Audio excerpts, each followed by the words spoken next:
that all of you guys came here today. We know that you have a lot of choices throughout the users conference, and we're really glad that you're here. And just a little logistics, we'll hold questions to the very end.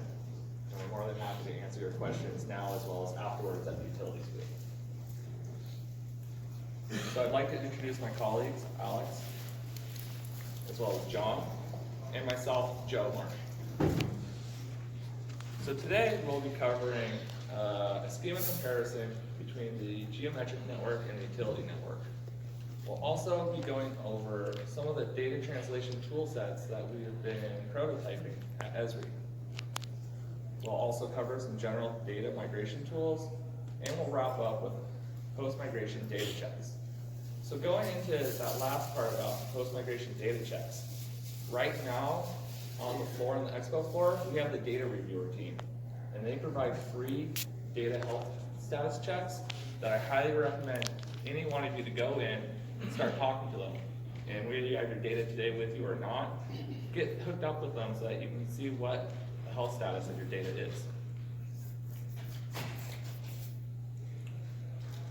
So we have some data migration options. We have some out-of-the-box software using ArcGIS geoprocessing tools. We also have workbenches provided by our partner FME using the FME workbench or the data interoperability tools.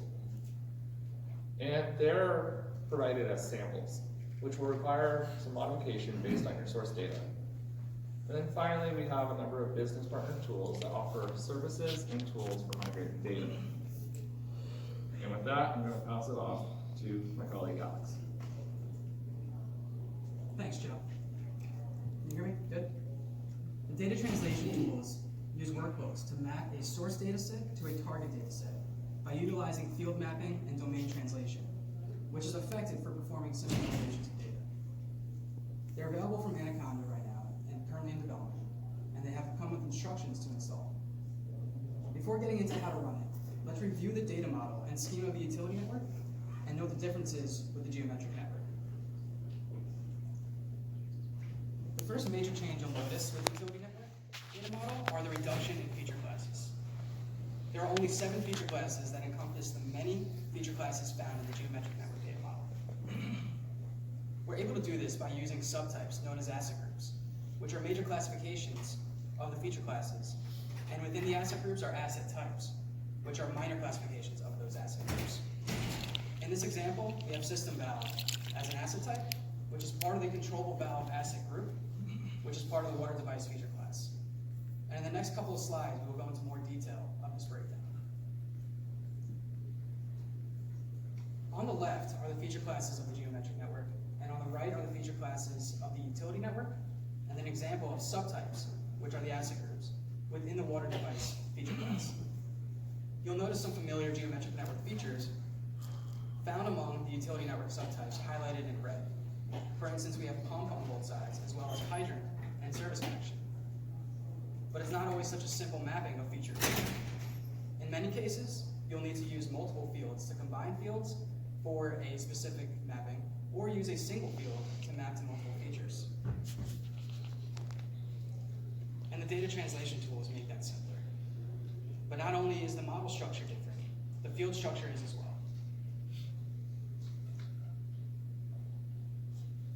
There's a lot going on here, but in this example, we are comparing the system valve fields of the geometric network on the left and the water device fields of the utility network on the right. The object here is to map the system valve of the geometric network to the asset type of the utility network, and you can see that in red, in blue on the right, and have as much of the data migrate over. At the field level, let's focus on the mapping valve type field of the geometric network in the red to its equivalent in the utility network, and use the hydrant flag field from the geometric network in blue to map it to the asset type of the utility network. And you can follow along by looking at the matching colors of the boxes. Can you repeat that, please? Sure.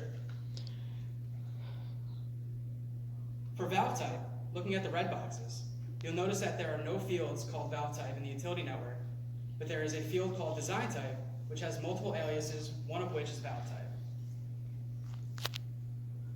This is because a field in a utility network feature class can be used across multiple subtypes within that feature class and allows for multiple domains to be assigned to that field, which is shown in the green in the controllable valve subtype table on the right, with both the valve type and the pump type domains being assigned to the design type field. So 2 or more domains assigned to the same field because subtypes allow it. So in this scenario, even though the valve type field from the geometric network doesn't have an exact match for the field name of the utility network, we can still migrate the data over into the correct locations. The hydrant flag field in the blue box on the left is a true-false field. True meaning that it's a hydrant valve, and false meaning that it's not a hydrant valve. So following the blue boxes, we can use the hydrant flag field to map the system valve feature class to both a hydrant and system asset types. If true, it becomes a hydrant asset type, and if false, it becomes a system asset type. And we'll come back to this example when we go through them later. Now that we've reviewed the data model and the schema of the utility network and geometric network, let's send it back to Joe to discuss the build process. Thank you, Alex. So the data translation tool is easy to use and pre-configured for migrating data into a utility network. In as simple as 3 steps, you can take your data from the geometric network and port it over to the utility network. The first tool inside of the tool set is called Create Mapping Workbooks, and that's on the left side of the screen. And it does exactly what it says it does. It takes every source feature class of the geometric network and it creates an Excel workbook for it. And each sheet inside of that Excel workbook contains each one of your attributes. So let's go ahead and take a deeper look. The first sheet that we're looking at is our mapping sheet on the left-hand side. Here, we'll be entering information into the keys column and the values column so that the data translation tool has a lookup table to know what to grab and how to map it. On the far left-hand side,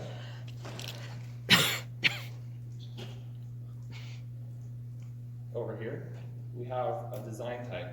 And when you run this tool, it automatically does a fuzzy matching logic to try to do the best it can to match your domains in the geometric network to your domains in the utility network.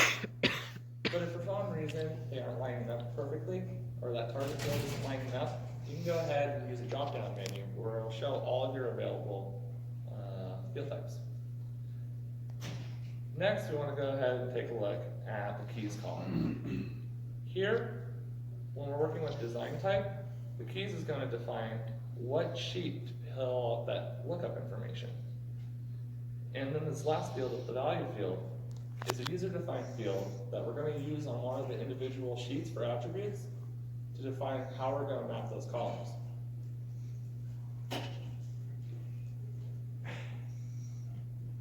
And when we get into this, looking this up, you can go in and look at the fields or the domains or the subtypes using ArcGIS Pro, which is a great thing to do while you're getting familiar with ArcGIS Pro and learn how to navigate around it.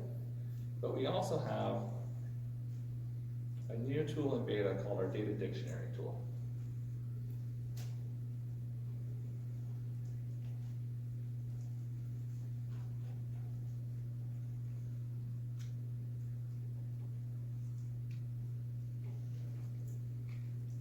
So here we're looking at this beta tool, and it's running off of the new experience builder. And you can connect it to any database, but right now we're showing it working with the utility network. So if I'm interested in looking up some information about water device, I can select subtypes and see all the different types of devices that I have. And in this case, we're interested in controllable valve. So it'll go ahead and open up a card that provides more information, including contingent attribute values related to this controllable valve, attribute rules, fields, and asset types.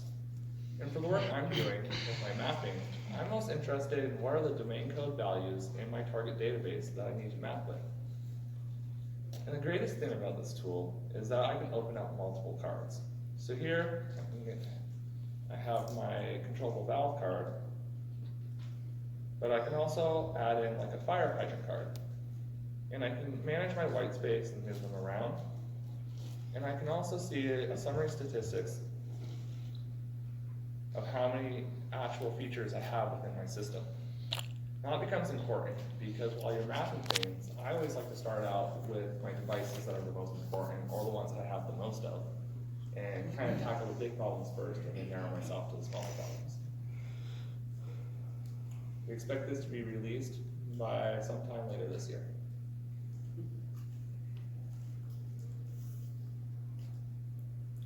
Going back, once we've filled out our mapping workbook, the next step is in a mapping spreadsheet, we can define for every feature that we want to migrate, where it's coming from, the source, where it's going to, the target, and the workbook lookup table used for that. Once we populate this out, we go ahead and load data from workbook.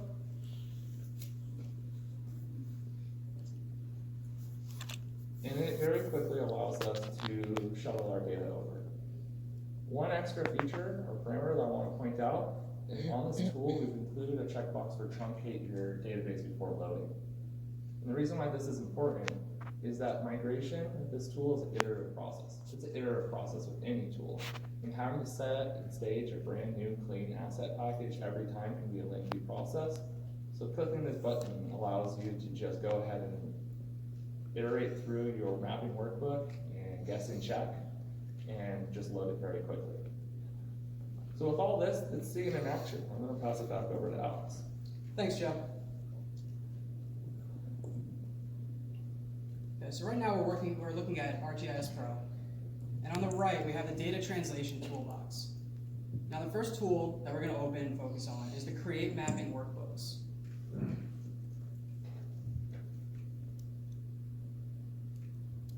I'll give this a second to load.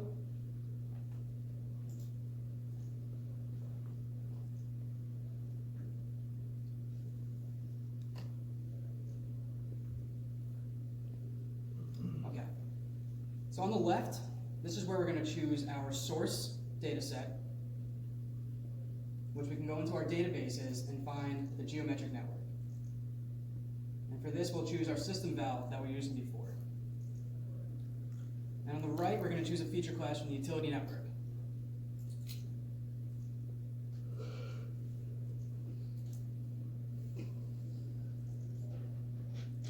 And for this, we'll choose water device. And then we'll pick an output folder, and when we run it, we're going to get something that looks like this. This is the mapping spreadsheet that Joe just mentioned earlier that has the source, the target, and the workbook that are being used. And then we also have this spreadsheet. So right now we're looking at the target schema, which is the utility network schema. And we also have the source schema, which is the geometric network schema. And in the mapping tab, this is what Joe was talking about earlier. If you have the same fields in both, they'll actually auto-populate. But you can also have this nice drop-down to find the field that you need. So in this scenario, we have rotation, which in the utility network is now called symbol rotation. So we just need to find that field, and we'd be able to map that field to each other. So as I mentioned earlier, we have valve types. So we want to match up the valve types from the geometric network to the utility network. On the left, we have ball, butterfly, cone, your different types of valves. And I've already populated this for the sake of time, but what you would do is add your own column, which we have here, called new valve type. And these are your codes, which Joe showed earlier, that you can find in the data dictionary and match them up to what the code is from the geometric network. So here we have 20, 21, all the way through. And round, away, and other don't exist in the utility network, so we're just going to give those unknown. And then we also mentioned the hydrant flag field earlier. So the hydrant flag field is a true-false field. And as we can see here, we have to add two columns this time, one for asset group and one for asset type. The asset group is going to be the controllable valve. So here we have two that we can populate for both. And for asset type, these are the codes for the system valve and the hydrant valve. And then just to show one more example, owned by and maintained by are the same fields in both the geometric network and the utility network, but as we can see, they have different codes. Private and other are -2 and -1 in the geometric network, whereas now they're going to be 2 and 100. So even though they have the same name, they're going to have they do have different codes, but you can still map that out. So we give that a new OB field column. So now that we filled those out and filled out these sheets, we can come back to our mapping sheet. And what we want to do is we want to find those fields to match up. So as we discussed earlier, valve type doesn't have valve type in the utility network, but we can find design type in here. And then for the keys, we're going to choose this column here, which is valve type. We'll type that in, valve type.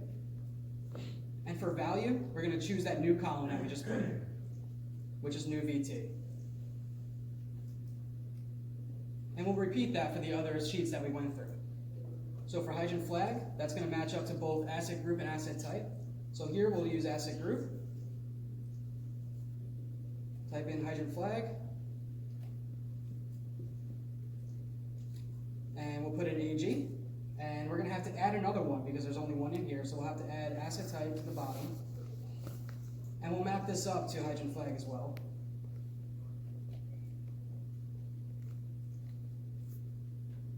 Choose the field type, which is small integer.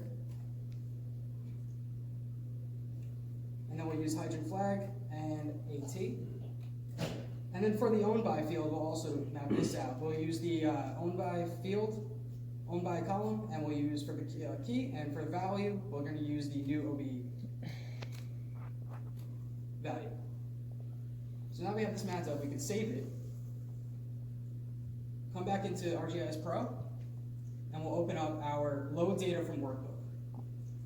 So this is using that sheet that I mentioned earlier, that Joe showed earlier, that's showing the source to target and specifying which workbook it's going to use.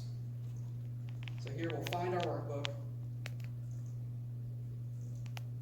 which is this mapping workbook right here. And let's look at this table. So this table is an empty, it's an empty water device feature class. And when we run it, you're going to notice that all the data that we mapped before is going to come over and have new assigned values. So we can review this. The asset group got the controllable valve. The asset type, depending on whether or not the hydrant flag field was true or false, got system or hydrant.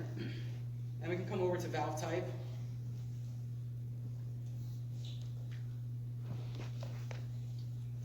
Which they all happen to be gate, but they'll get valve type field. And we can also look at their owned by field, which is our agency, and maintained by, which is our agency. Okay, and now I'll send it over to John to discuss the migration workbench. Thanks, Alex.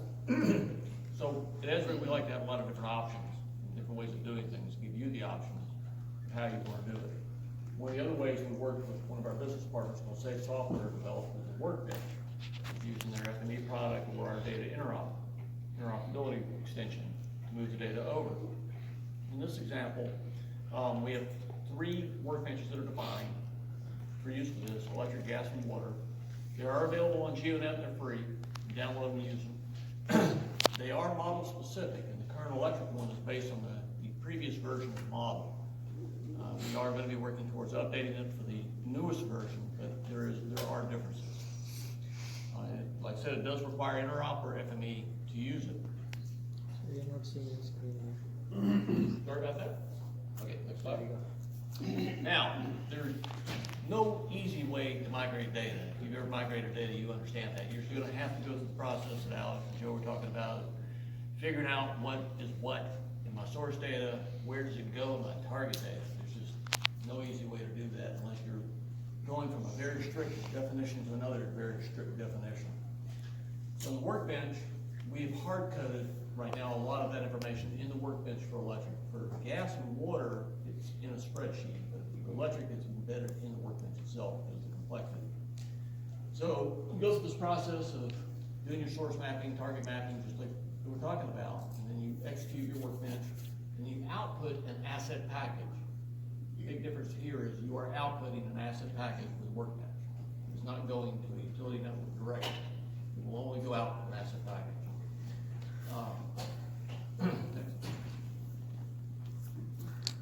So you can download from GeoNet. We have sample data in the output and the input to it. You can see what it's supposed to look like going in, what it's supposed to look like coming out. We documentation to explain how to use the workbench and how to modify it. There's a thing called the assembly builder, which Safe Software actually created for us to help define how things are getting moved over in place. I'll get to that in a few moments. And then a schema mapper workbook. And I'll go into some details on that. The schema mapper is basically an Excel workbook, kind of like what they were just describing, just formatted a little different. This workbook has basically just 3 worksheets. It has the asset type lookup table, which is your asset type, asset group, the codes that are associated with those, that the workbench will use to look up, to translate into the codes that actually get loaded into the database. One of the powerful tools of it is the domain translation, so I can translate one domain from this format to another format. One of the things we've done with our asset packages that we define in our data model is we're trying to use numerics for the actual codes for all domains because they perform better. Strings do not perform well in our database. That's the key. Next is target feature classes. In the water and gas, those are used for the translation. In the electric, those are not used in the translation. The electric side is definitely very fixed on a fixed input model and a fixed output model. If you don't have exact match, you're going to have to modify it, the workbench itself. Then there are tabs down there that go into each feature class that you're going to be bringing over. Now, domain translation, I'm going to go a little bit about that, explain what the attributes are. You've got the first one, which is the feature class, so I can tell for this feature class I'm going to use this translation of this domain, but for another feature class I'm going to use a different translation. So you have that flexibility. If you leave it blank, it's just going to do it for all. Then you have the source attribute name, domain name, the target domain name, where it's going to, the source description, the source code, then the UN description and the UN code. In this case, we're going to be doing nominal voltage. And I'm going to go, they've called it 4160 K delta volts. Code is 110. In the UN, we've called that 1.6 kV. And the code is 4160. It's the actual face-to-face voltage. But this spreadsheet will do all this translation for you. There's a huge spreadsheet. It has all the domains in there populated.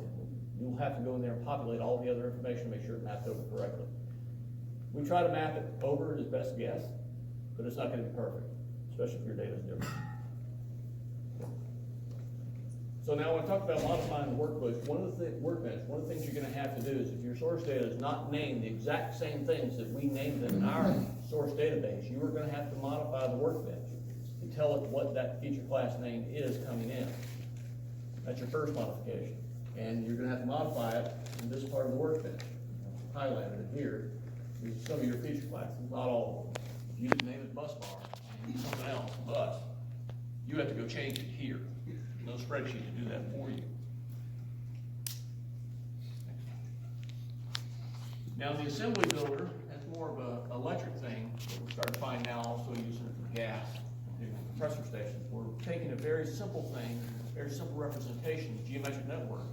In this case, I'm taking a transformer, which is basically a single point. I have a point for the structure, and then I have my low voltage lines connected to it, and my medium voltage above it. In the UN, that's going to look very different. That's going to be a whole lot of things because you have unit information. In North America, we do 3-phase transformers. It's 3 different pots. It's not one piece of equipment. It's 3 pieces of equipment at the minimum.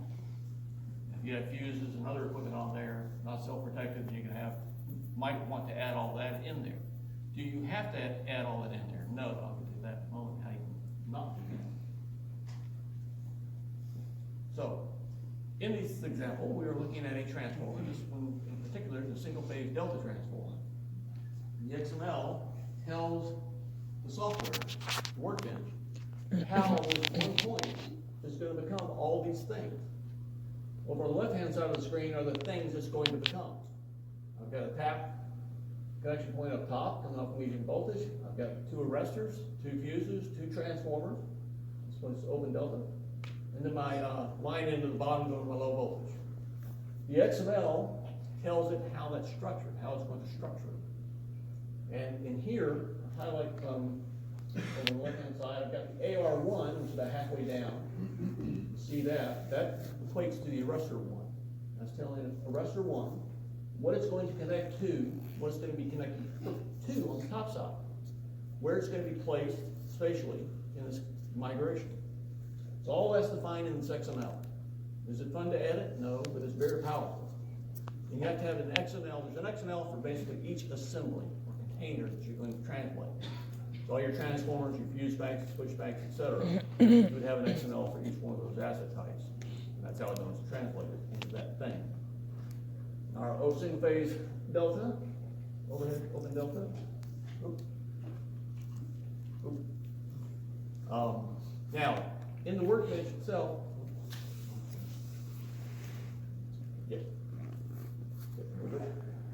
now this is the workbench. This portion of the workbench up here is going to be the part that tells it to call the assembly builder in here. I was looking at the spreadsheet earlier that Alex was showing, telling you, okay, well, this subtype, this code, this attribute, this value is going to be this thing, right? That's all in the spreadsheet there. Here it is hard coded in the workbench. So you'll have to go open up these entities, look at it and say, okay, well, I want this to become this now, so it's going to become the overhead three-phase delta. That's going to come over to this, and you'll have to modify this. If you modify the target database, or if your source database is different, you will have to go in this and modify it to tell it what it's coming from and where it's going to. It's not done by a spreadsheet. So executing the workbench is actually fairly simple. There are several parameters, inputs. You just tell it what's what. You have a template input asset package that you provide to it. You have tell you where you want to create the output to it, and then some other outputs like an error file to get into. And you can also, one thing, you can also tell it, I want to do all data or I want to do a specific subset of data. So you can define some attributes that tell it, I'm only going to process these global IDs. So if you want to test it, a specific part of the workbench, you don't have to do the whole thing. You can do the whole thing, it might take a while. You want to wait. Next. So the output, we have our redline file geodatabase. So any geometry errors that are discovered in this process are going to show up in there and tell you what's wrong. You can bring it up and look at it and see where it is. We also produce a data errors workbook.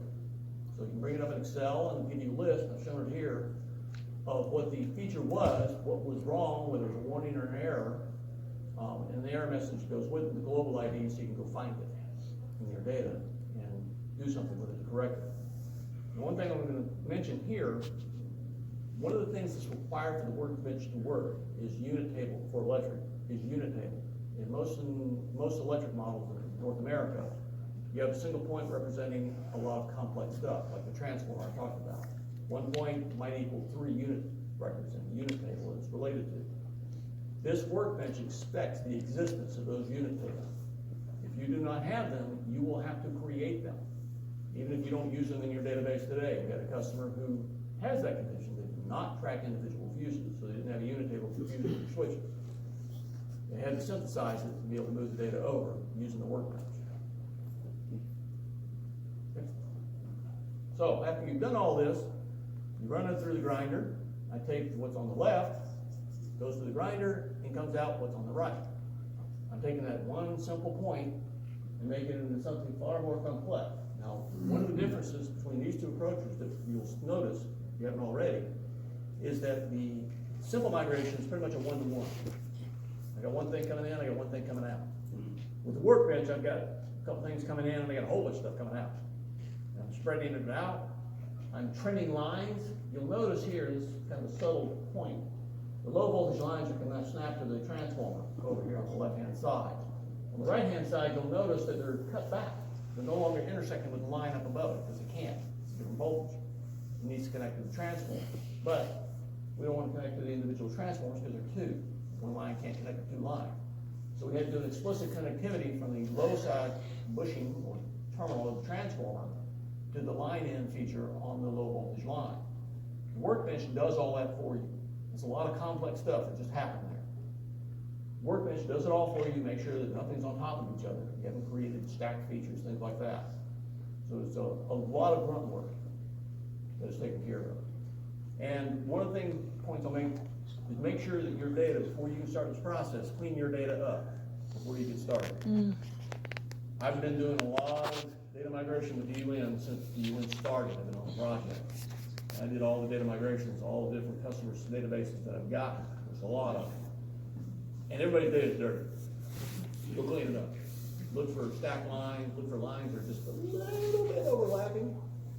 Because if you don't clean that up, you're gonna get errors in the files being enabled. Or you get wrong result sets when you do a trace. You go to data set network. So do, as you said, go get your data checked, go to the health check, guys, talk to those folks, look at checking your data. And get it cleaned up before you ever start this process. It'll make it a lot easier going down the road. Next, we'll talk about checking the output. Turn back over to you guys. Great, thanks, John. So you've migrated your data over to the utility network. Now you want to see if it came over accurately, and you also want to identify any common issues amongst your data. And a great way to do that is with the data audit map that comes with the utility network. The data audit map comes pre-configured with some essential checks, but you can also add your own data checks specific to your data, and in a moment I will show an example of that. It comes with symbology set, as we can see here with the purple shapes on the left. And the pre-configuration also includes definition queries set for exposing the data. As we can see here on the right, we have a definition query that is searching for a lifecycle status of 0 or null, 0 being unknown.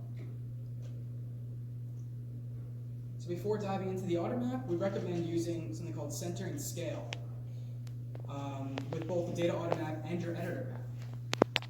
By using link views found in the View tab in ArcGIS Pro. By doing this, no matter where you move or zoom either map, the other map will follow, and they will always be in sync at the same scale and location. This makes it easier for editing features you find in the data audit map. You can zoom in on the feature, switch over to the editor map, and the map will already be zoomed in rather than having to look for it. Here's an example of center and scale. I found a water device feature, a storage tank that is either missing a lifecycle status or is unknown, and that's shown with the purple point in the left map. Then we zoomed in on it, and then switched to the editor map so I can edit the lifecycle status attribute. To change the lifecycle status, we first need to open up the attributes pane and choose our selecting option. Then we select the point, find the lifecycle status field, and change the attribute from unknown to in-service. When we switch the data audit map, we see the purple unknown lifecycle status point is no longer there, confirming the lifecycle status is no longer unknown. Now let's dive into creating our own missing install date data audit using a definition query. In this example, we are adding a water device and water junction feature layer to the data audit map from the portal tab in the catalog pane in ArcGIS Pro. Next, we create a group out of both features, and we'll call it missing install date, which you can see here on the right.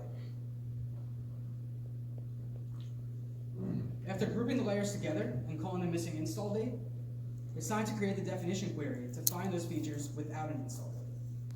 So in the properties, we'll set a definition query of an install date is null. This will expose the features that are missing an install date, which we can see with this blue point, which happens to be the hydrant in the map on the right. So that's how you can use the data audit map to review your data and also create your own data checks. So in summary, there are a variety of options for data translation, including the data translation tools, the migration workbenches, and our partner solutions. It's an iterative process with trial and error, so don't feel the need to migrate all of your data at once. And once the data has migrated, develop a post-translation QA/QC to ensure it came over correctly. And with that, we can open it up to questions. Yes? Are you able to pre-configure your data review to do some of these checks? Yes. Everybody's source data is a little different on, typically, unless you follow some like the water model typically is pretty fixed, but electric, everybody's a little different. So those differences you'll have to come from the source data, you'll have to map that first. But the target UN, if you stuck with our model, then we'll have some examples for you to work from when they review. So, the data translation tools, those are out of the box, no purchase of extra software, those are developed by you guys. Correct. And then the migration workbenches, that's where you can put your state interoperability or. If you don't already have it, yes. Now, if you, enterprise license, you got an enterprise license agreement, we've already part of that. Not anymore, they took that away. I'm so out of touch. I stay away from licensing. Yeah. Not my bag. Yeah, we used to have it, but. Okay. I think they jerked it on the last one. Interesting. Okay, Yeah, I it's didn't, probably not different aware for of each- that. It's probably different for each entity, just depending on your size, so. Yes, so you would have to buy it, or you can buy FME, the one, the data interops really just FME. I usually typically just run it on FME. If I'm doing it instead of the data interop, it will work in either one. Just the FME gives me more tools to play with, Yeah, more bells and whistles. it's just one of those things you only do once, and then you're done. Yeah. Do it a lot. Well, I mean, just to do the translation, you know, we don't migrate our data very often. You know, there are different, people are looking at doing that different ways, right? Some people are looking at keeping it in the GN for a while and just moving it over constantly to the UN until you get all their interfaces in place. Yeah. That's one workflow I've heard, and then others are talking about, well, I'm just gonna do a circuit at a time, right? Or, you know, a portion of my system at a time. So, you know, take a while to get cleaned up and moved over. Everybody's got different ways of doing it. We'll probably take the water over first, and then tackle electric. Is there even there's not even a fiber model yet, is there? Not yet. We are working on one. I think, when is this supposed to be out? You know? We have a fiber model that can handle conduit without our non-spatial tables, and we hope to release it out through a GeoNet post within the next quarter. Okay. So we gotta do all three. Lucky you. Okay? On your water model, you also have a sewer wastewater model that goes along with that? Yes, So it's specifically just for wastewater, it's not part of the water data model? correct. Okay. And and also, I guess, would the recycled water portion be included with the water system? Or is there are some differences in some ways? Right, right now we don't have recycled water modeled, but yeah, we can look into that. Yes. Do you have to have a geometric network set up, or is it good enough that the data is like formatted, already pre-formatted, ready for a geometric network? So for migrating to the Yeah. utility network, so the data translation tools that we showed Yeah. can work on any file database. Okay. The only thing to think about in that is that if you don't have a geometric network, things may not have been snapped together topologically, right? So just be prepared for that part. Yeah, understood. Is the possibility of after the ESRI UC to have contact through ESRI for a review of utilities that need to be cleaned up? I know you mentioned to bring. The data reviewer team is down in the showcase area, and they're the ones you would talk with to set that up. And they can set up after the conference, to work with you after the conference, and they can also talk about it here. They're down there right now. Okay, thank you. Are translation tools able to write additional fields on the fly into that asset package, or are you going to set up your asset package first? Well, that's a great question. I highly recommend to set it up first, but because our GP tools are built off of Python, we can do in-flight translations like change the data type. And you can also include Python snippets, which I don't see why you wouldn't be able to create additional fields through the translation process. Yeah, that could get nasty. He asked if he could do it, not if he should do it. There in the back. Yeah, apologies if you already mentioned this in your talk, but are there any data quality deal breakers that you need to make sure you have squared away before you start this process? So like connectivity, any kind of Yeah, there are lots of UN rules, and one of the reasons for the UN was to try and make you keep your data cleaner, or help you keep your data cleaner in GN. GN was very forgiving. Yeah. You pretty much connect anything to anything, and unfortunately, that's not always good. So a lot of stuff did get connected together, and then with your conflicts over the years and you know how they got resolved, a lot of times you wind up with stacked edges on top of each other, or they're partially overlapping. Those kinds of issues will be problematic with the data that you migrate over. Those will cause validation errors when you enable the topology.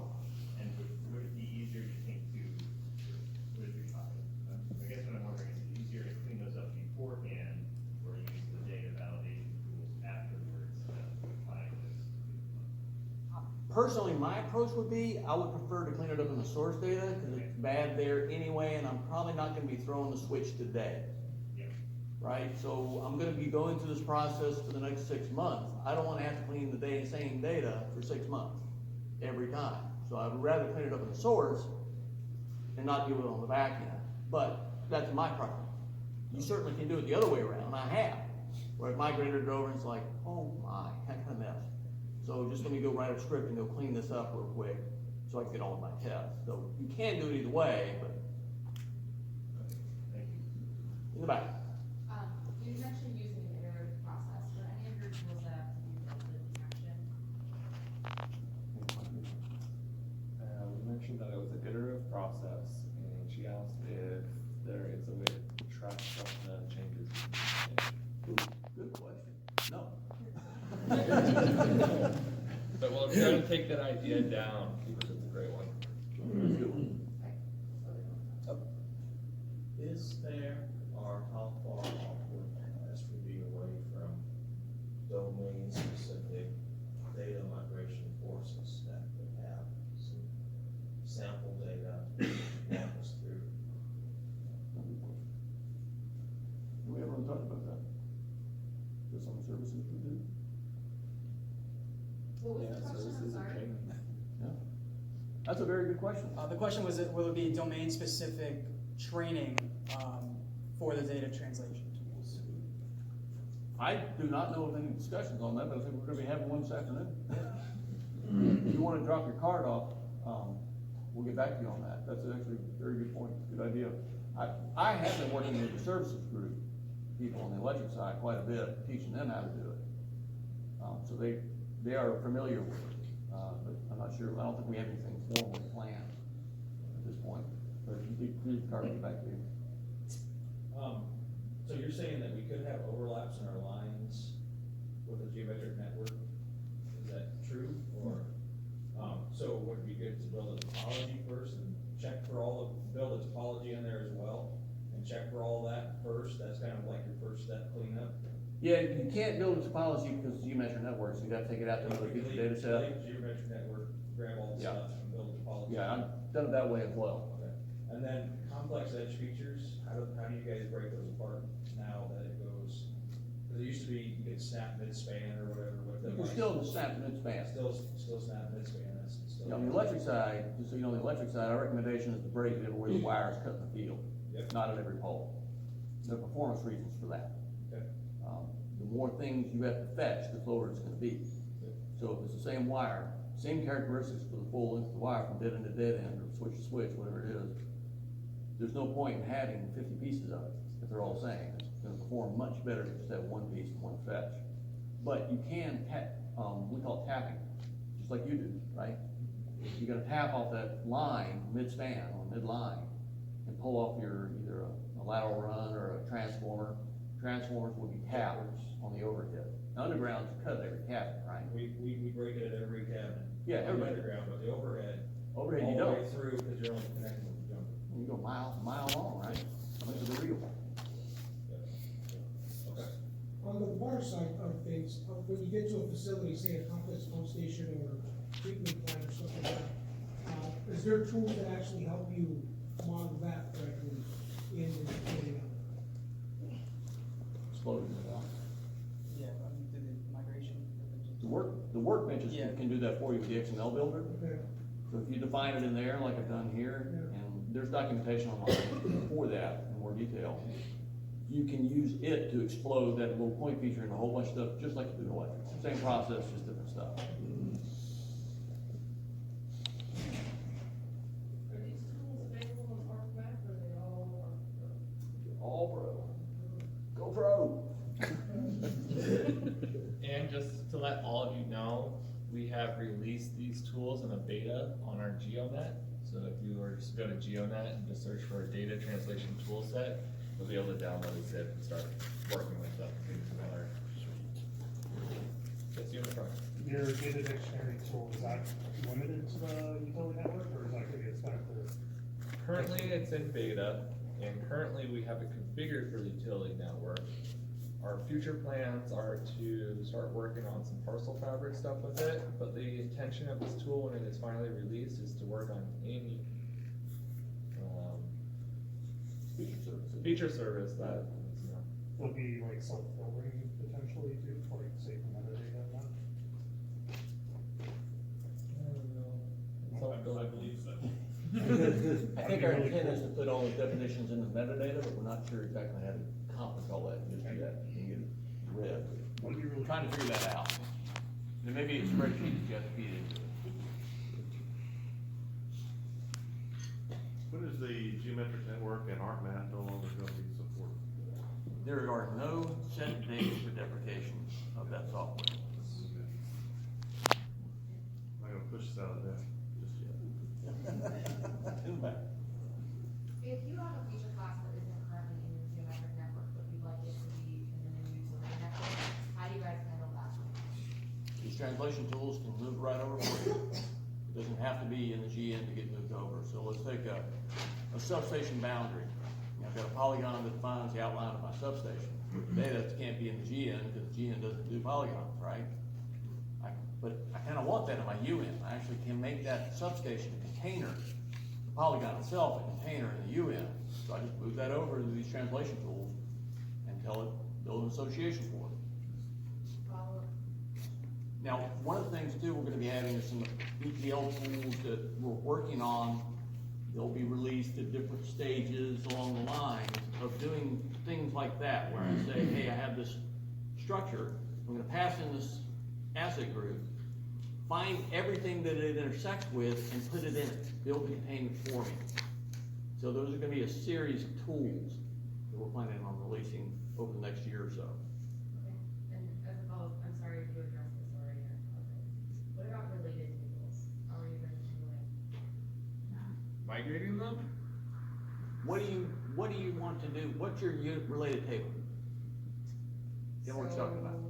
I don't know, maybe I manage, some of my cathodic protection inspections, Okay. So, or like even task point records, sometimes they're managed as related tables and not as unique. so the simple ETL that we have will migrate over related tables. If the target database has a table defined in it, you can tell it, you're gonna go from here and go to there. And the gas model, UPDM, has some related tables, correct? For that type of thing and file protection information. In electric, we're trying to move away as much as possible from the related tables for most things. We're gonna have a couple of them, we don't have a choice. What are the ones that you're not? On the electric side, we have a device unit table today in our model, but the intent of that is more for migration. I just want to get it over there and then take that information and build out all my features using that instead of coming from the GN. In the UN, if it's 3 transformers in a pot, we want you to create 3 features because they're 3 separate things, not one thing. And there are reasons for that. Tracing, we want to make sure that we pick up the right phase, because if you make it a single thing and then related tables, I got no clue what phase that record's on. There's nothing to maintain it in that related table to keep the phase right. If it's a feature in the UN, then I can assign the phase to it by the tap and maintain it. So if the tap changes phase, the transformer changes phase. So that's one of the reasons we want you to get away from that. What about inspection records though? That's gonna have to be a related table. Yeah. And we were actually talking about this and we're trying to figure out exactly how to deal with this. I would advise you against creating a table that's related to every UN feature class. Because it's gonna be creating a lot of noise. A lot of messaging going on that you don't wanna have happen. So I would kind of avoid that. Right now, in the electric model, I've got a cable mount table. It gives me information about how cables are mounted on a structure. It's related to the structure table, and then it is related to the wire table. I'll handle that in the back end. But we want to be very careful with those because you can set up a kind of a messaging nightmare for you, like you did in the GN. That was one of the big performance problems in the GN. Is people created relationships between all these different things, and they can set off some storms of updates and messaging. Like we track a lot of ground rod readings and stuff like that. Now we have a ground feature for you. Ground feature. Yep, we got a device called a ground. not a related table. Not a related table. Okay. It's a ground, they can be connected to, medium voltage, low voltage, or high voltage, or whatever. Okay. And it can be connected to them all at the same time, right? Because the ground, the way the tiers are defined, the ground stops the trace. It doesn't go beyond that. So you can't tie your two sub-networks together by accident. Okay. But things like that that are physical, we wanna try and keep as physical features in there. It's gonna work better. So you tie in, like related records, like customer information. Well, I'm not gonna do it at the database level or the services level. But what you could do is you could build a relationship inside the map itself into an external table. I've done that a number of places to avoid creating relationship classes in the database that are really not necessary. Relationship classes means they're tied, their lifespans are tied together, right? The customer information system is not really the case, right? Just wanna look it up. So that's probably would be the way that I would do that, but there are other ways as well.